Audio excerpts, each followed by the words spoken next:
Hello student, welcome to my YouTube channel. तो चलिए आइए हम जानते हैं। आज हम जानेंगे क्लास 7 के चैप्टर नंबर 10, 18वीं शताब्दी में नए राजनीतिक गठन। यदि आप इसमें क्या है कि हम जैसे ही बात करते हैं क्या 18वीं शताब्दी में नए राज्यों का गठन, तो 18वीं शताब्दी में क्या हुआ था, नए नए राज्यों का उदय हो रहा था।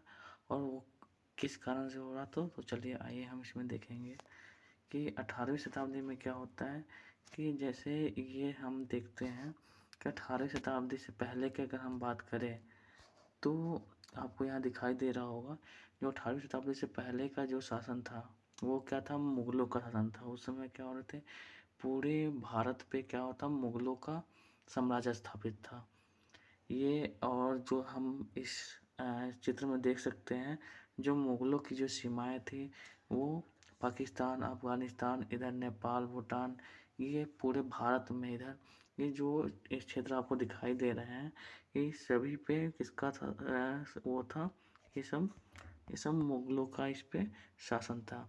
और उस समय जो मुगलों का साम्राज्य था ये काफ़ी दूर तक फैला हुआ था।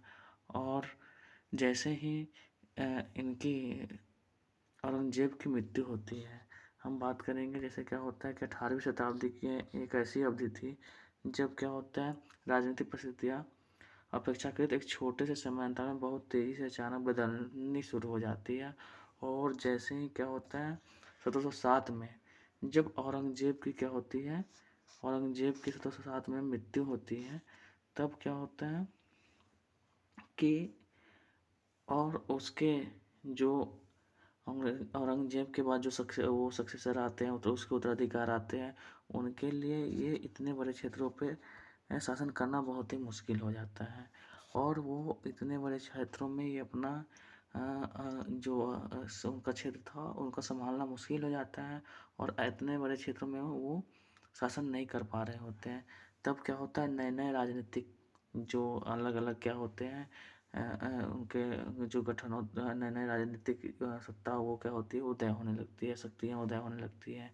तो हम देखेंगे कि अब इसमें कौन कौन से राजनीतिक नई नई शक्तियाँ उदय हो रहे थे।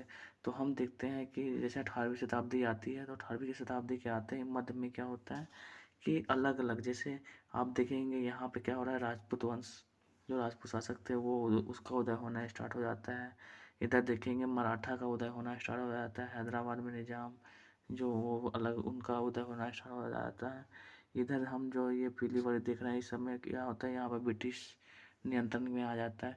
तो ये कहीं ना कहीं क्या कहा था, कहीं ना कहीं जो औरंगजेब के बाद जो भी उसके वो उत्तराधिकारी आए थे वो कहीं ना कहीं कमज़ोर थे।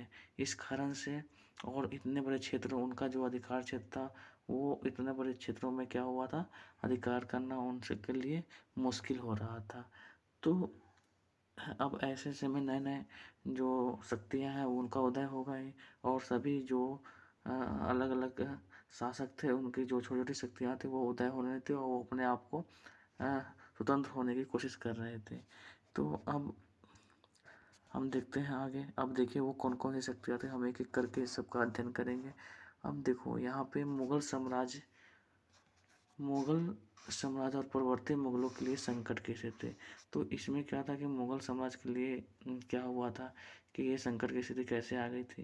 तो सबसे बड़ी बात क्या है कि जब बादशाह औरंगजेब थे उन्होंने दक्कन में लंबी लड़ाई लड़ते हुए क्या किया था, काफ़ी सैन्य और वित्तीय संसाधनों पर बहुत अधिक खर्च कर दिया था। जिस कारण उनकी क्या हुई थी, सैन्य शक्ति भी कमज़ोर हो गई थी और वित्तीय संसाधन भी थे वो भी काफ़ी खर्च हो गए थे। औरंगजेब के उत्तराधिकारियों के शासनकाल में साम्राज्य का प्रशासन की कार्यकुशलता समाप्त होने लगी थी। क्या उनकी कार्यकुशलता भी समाप्त होने लगी थी। मनसबदारों की शक्तियों को वर्गों के वश में केंद्रीय सत्ता को बनाए रखने के लिए कठिन हो गया था। जो मनसबदार होते थे उस समय, अब मनसबदार में क्या होता था कि उनको बहुत सारे राजस्व प्रदान किए जाते थे, मनसब के रूप में दिए जाते थे। अब धीरे धीरे ये जो मनसबदार थे ये भी शक्तिशाली होने लगे और ये भी इनका भी स्वतंत्र होने की कोशिश करने लगे। फिर उसके बाद यहाँ है राजस्व और सैन्य राजा शिवू में जो दीवानी होते थे वो राजा शिवू के सैन्य प्रशासन को हम फौजदारी बोलते थे। ये दोनों का कार्यालय के नियंत्रण में रहता था। किसके नियंत्रण में रहता था? तो ये नियंत्रण रहता था साम्राज्य के विशाल क्षेत्रों पे अधिकार किसका होता था? गवर्नर का होता था। तो हम गवर्नर को क्या बोलते हैं इसमें देखेंगे हम कि वहाँ जैसे क्या था, पर उन्हें विविध राजनीतिक, आर्थिक और सैन्य शक्तियाँ मिल गई थी। जैसे जैसे सूबेदारों ने प्रांतों पर अपना नियंत्रण शरीर किया, उनके इसमें क्या था कि अब धीरे धीरे ये जो शक्तियाँ की ये अपने आप को अपने उभरने की कोशिश कर रही थी। तो अब हम इसमें क्या होता है कि हम आगे जैसे ही इसमें कुछ बताया गया है कि जैसे आपको बताया गया कि भैया इसमें क्या हुआ था, भरपूर फसल और खाली तिजोरियाँ। इसमें बताया गया कि उस समय की जो स्थिति क्या किसानों की कैसी हो गई थी, उसके बारे में हम बात करते हैं। इसमें ये जो साम्राज्य की वित्तीय दिवालियेपन का वर्णन किया गया है, तो हम इसमें देखते हैं बड़े जमींदार निसहाय हो गए थे, ठीक है, निर्धन हो गए थे। उनके किसान वर्ष में 2 फसलें उगते थे। वो 2 फसल उगाते थे, लेकिन दोनों में से कुछ नहीं मिलता था, ठीक है। उनके स्थानीय गुमशुदे एक तरह से किसानों के हाथ की कठपुतलियाँ बने रहते हैं। जैसे कि स्वयं किसान अपने ऋणदाता को वश में रखता था, मतलब जो किसान था वो किसके वश में हो गया था? ऋणदाता के वश में हो गया था। जब तक कि वो साहूकार का कर्जा नहीं चुका देता, इस प्रकार संपूर्ण व्यवस्था एवं प्रशासन का इतना चकनाचूर हो चुका है कि यद्यपि किसान अपनी फसल के जरिए मानो सोना बटोरता है, लेकिन उसके मालिक जमींदार को एक तिनके का टुकड़ा भी नहीं मिलता। तो इसमें क्या है कि ये लगता है कि किसान क्या है जो वो सोने का टुकड़ा बटोर रहा है, लेकिन उसे कुछ नहीं मिल रहा था। ऐसी हालात हो गई थी। ऐसी हालात में जमींदारी सशस्त्र सेना को कैसे रख सकते हैं, और जो मनसबदार है वो उनके पास सेनाएं भी होती थी। तो ऐसे में क्या हुआ था कि जो किसान है उन जमींदार उनके पास सशस्त्र सेना भी नहीं रख देते थे। तो इसमें पूरा बताया गया कि जो भरपूर जो फसल थे वो उनकी तिजोरियाँ कैसे खाली हो गई थी, इसके बारे में इसमें बताया गया है। नेक्स्ट हम बात करते हैं इस आर्थिक व राजनीतिक संकट के बीच ईरान का। अब देखो, अब ऐसे में क्या होता है कि पहले तो मैं एक बार फिर से रिवीजन करवा देता हूँ कि देखो पहले क्या था कि पूरे भारत पे 1700 में हम देखते हैं जो 1700 का जो 17वीं शताब्दी में क्या था, 18वीं शताब्दी की हम बात करते हैं। तो 18वीं शताब्दी में क्या होता है, जैसे ही औरंगजेब की मृत्यु होती है, तो औरंगजेब की मृत्यु के होने के कारण और जो उसका जो विशाल साम्राज्य था वो धीरे धीरे क्या होता है, कमज़ोर हो जाता है। क्योंकि औरंगजेब ने दक्कन में लड़ाई की तो उसमें ज़्यादा सैनिकों उसमें मारे गए थे। फिर उसके बाद उन्होंने ज़्यादा खर्चा, पैसे की जो वित्तीय उनकी खर्चा थी वो भी काफ़ी हो गई थी, जिस कारण से। और उसके बाद दूसरे जो उनको उत्तराधिकार आने लगे थे वो काफ़ी कमज़ोर आने लगे थे। इस वजह से उसमें क्या होगा कि इतने बड़े राज्यों में उनका शासन करना काफ़ी उनके लिए कष्टदायक हो गया था। वो इतने बड़े क्षेत्र पर शासन नहीं कर पा रहे थे। तब ऐसे में क्या होगा कि अब बाह्य आक्रमण होगा। जब क्या होता है कि हम कमज़ोर हो जाते हैं तो फिर उसमें कोई दूसरा बाहरी आक्रमण भी करता है। तो ऐसे में पता चला कि भारत है उसमें वो कमज़ोर हो गया था। तो ऐसे में क्या होता है, बाहरी आक्रमण होता है। अब बाहरी आक्रमण जो कौन कौन करता है, इसमें हम देखते हैं नादिर शाह का नाम इसमें काफ़ी फेमस है। नादिर शाह आता है 1700 कब ये आक्रमण करता है दिल्ली पे, 1739 में। 1739 में नादिर शाह आक्रमण करता है और ये क्या करता है, संपूर्ण नगर को लूटता है नादिर शाह ये इसके बारे में अगर हम बात करते हैं तो नादिर शाह ये काफ़ी हम बात करते हैं, ये क्या था, इसे हम ईरान का नेपोलियन भी कहा जाता है नादिर शाह को, या सेकेंड अलेक्जेंडर भी हम इसे कहते हैं। तो नादिर शाह जो था ये ईरान से आया था और इन्होंने 1739 में दिल्ली पर आक्रमण किया। ये इसके बारे में कहानी बहुत ही दिलचस्प है। जब नादिर शाह क्या करता है कि दिल्ली वो खैबर दर्रे से भारत पहुंचता है। तो भारत में जैसे ही आता है तो यहाँ पे एक अफवाह फैल जाती है कि नादिर शाह मारा गया।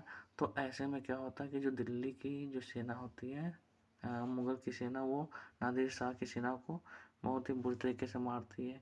तो ऐसा इसको यह देखकर नादिर शाह क्या होता है, ये भी गुस्सा हो जाता है और बाद में नादिर शाह आदेश देता है कि दिल्ली में कत्लेआम कर दो, आम जनता की कत्लेआम के आदेश दे देता है।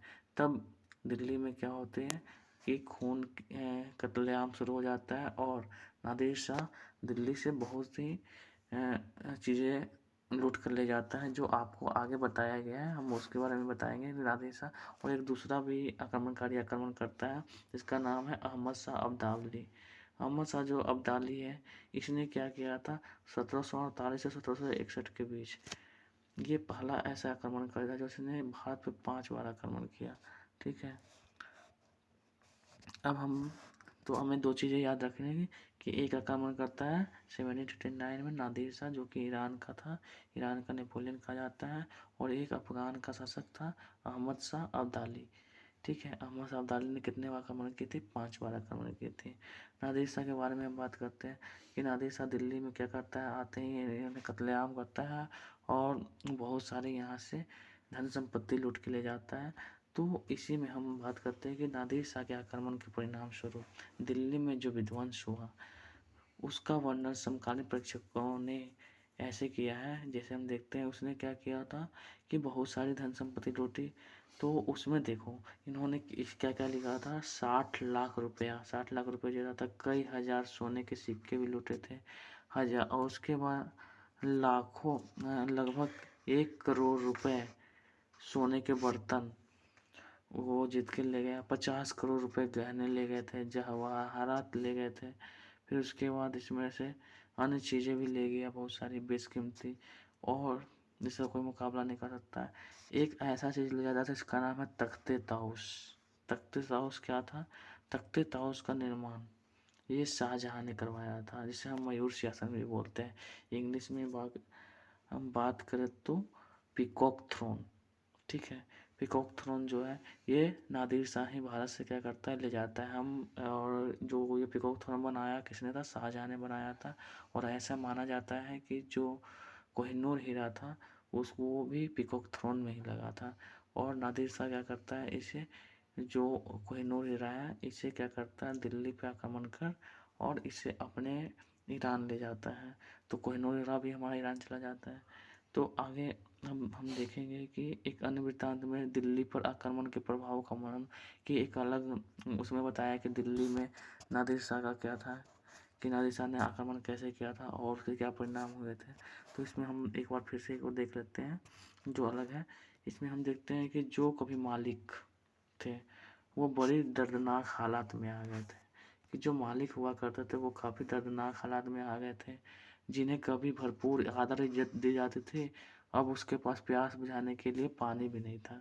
मतलब इसमें ये वहाँ का जो दिल्ली है यहाँ पे जो आक्रमण के बाद जो प्रभाव पड़ता है, मतलब उन्होंने यहाँ पे आक्रमण जब नादिर शाह ने किया था उसके बाद जो परिणाम था उसके बारे में ये हम अंदाज़ा लगा सकते हैं कि अंदाज़ा मतलब वो बताया जा रहा है इसमें इतिहास में कि तुलना की जा रही है कि जो जिन्हें बहुत ही आदर सम्मान दिया जाता था जिन मालिकों को, उसके पास पीने के लिए पानी भी नहीं था, कि ऐसी हालात हो गई थी।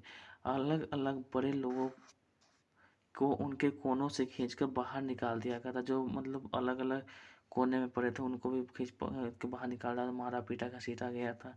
दौलतमंदों को भिखारी बना दिया गया था, जो दौलतमंद थे उनको क्या कर दिए थे, उनको भिखारी बना दिया गया था। तो ऐसी ऐसी चीज़ें हो गई थी, इसमें हम वर्णन कर रहे हैं।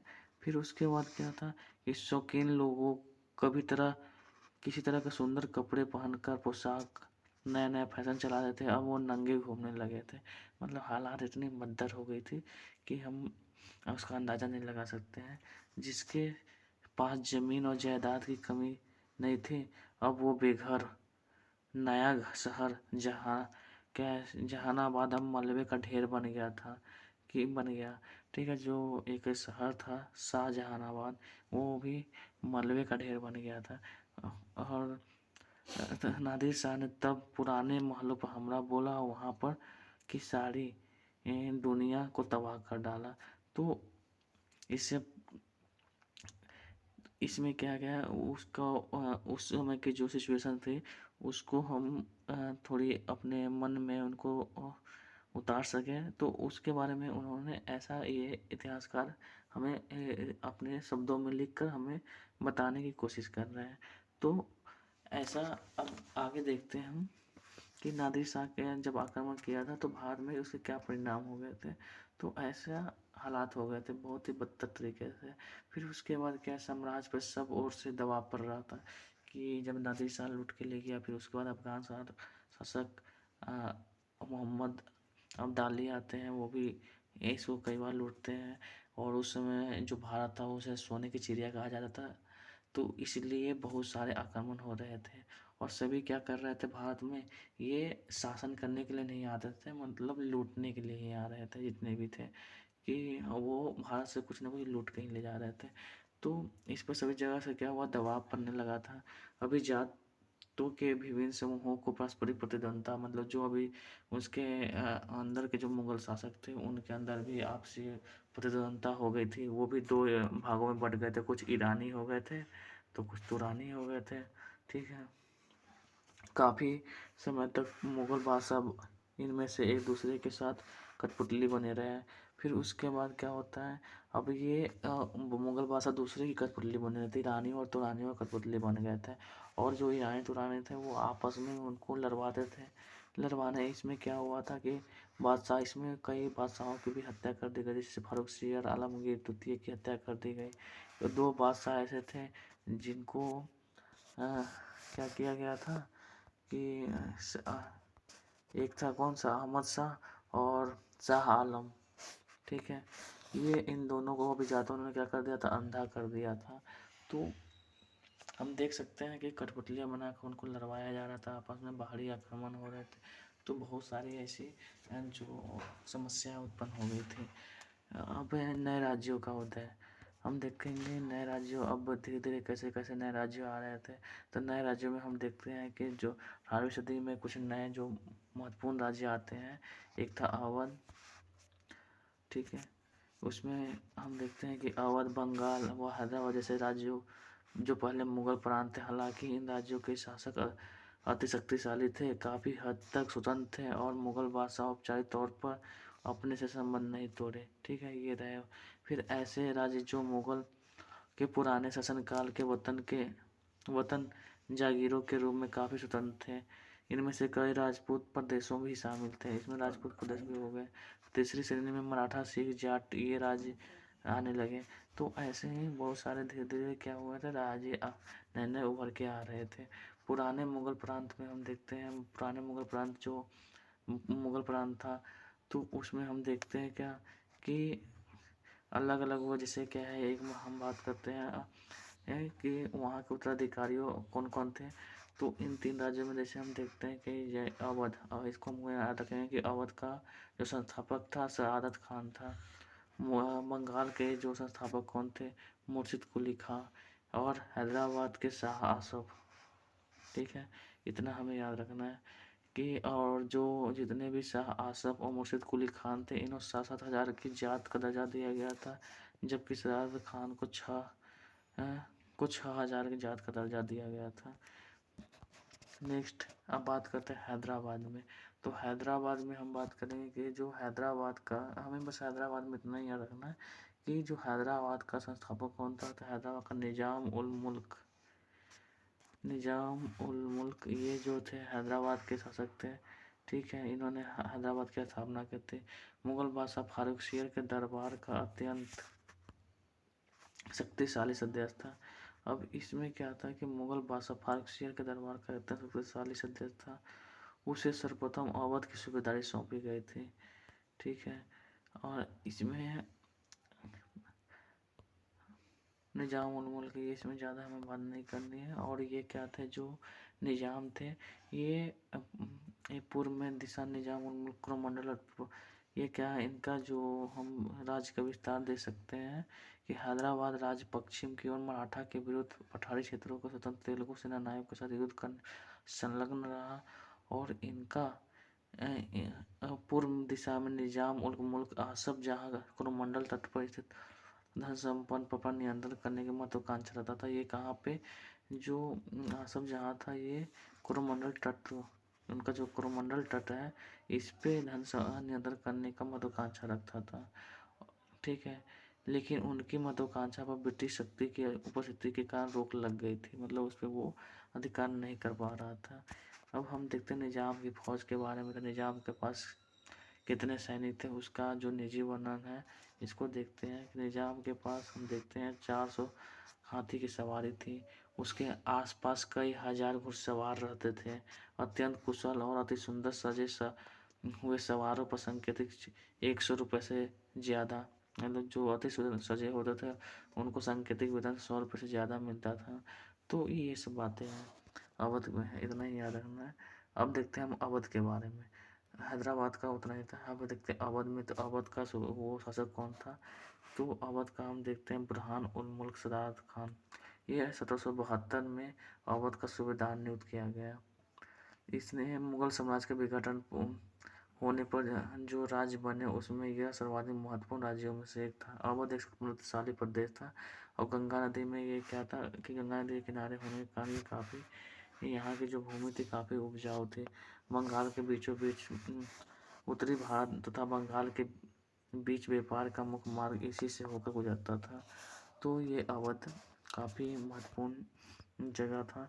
और यहाँ जो बुरहान उल मुल्क ने भी अवध की सूबेदारी, दीवानी, फौजदारी एक साथ अपने हाथ में ले रखे थे। जो बुरहान उल मुल्क का अवध की जागीरदारी और फौजदारी अपने साथ ले रखे थे। ठीक है, तो इसमें हमें ज़्यादा कुछ नहीं पढ़ना है, बस हमें इतना ही याद रखना है। अब बंगाल की बात करें तो बंगाल में शायद मुर्शिद कुली खान बंगाल के क्या थे, नायक थे। और इन्होंने भी अपने यहाँ पे जो भी, इसमें भी हमें ज़्यादा देखना नहीं है, बस इतना ही हमारा कि कौन था यहाँ का उत्तराधिकारी, किसकी से वो थी। अब आगे हम जैसे आते हैं यहाँ,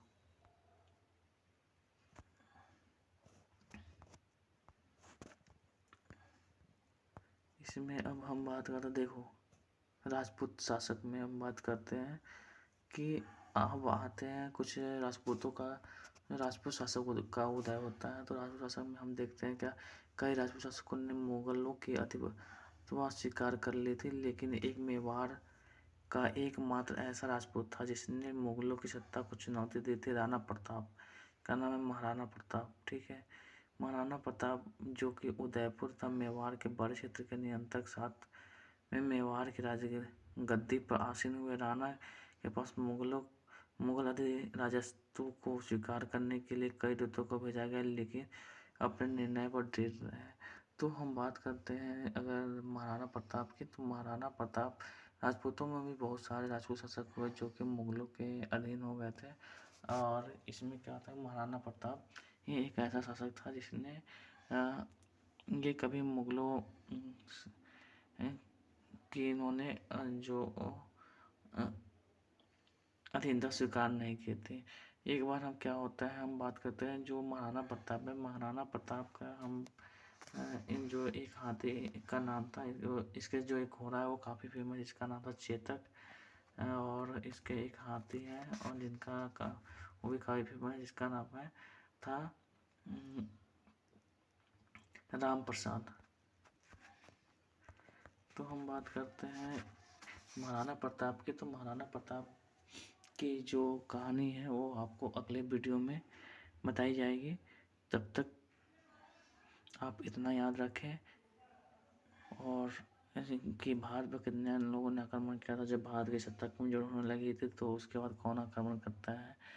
नादिर शाह ने कब आक्रमण किए थे, उसके बाद मोहम्मद शाह अब्दाली भारत पर कितनी बार आक्रमण किए थे, उसने क्या लूट के ले गया था। बस हमें इतनी जानकारी अभी इस वीडियो में रखनी है। तो थैंक यू, धन्यवाद।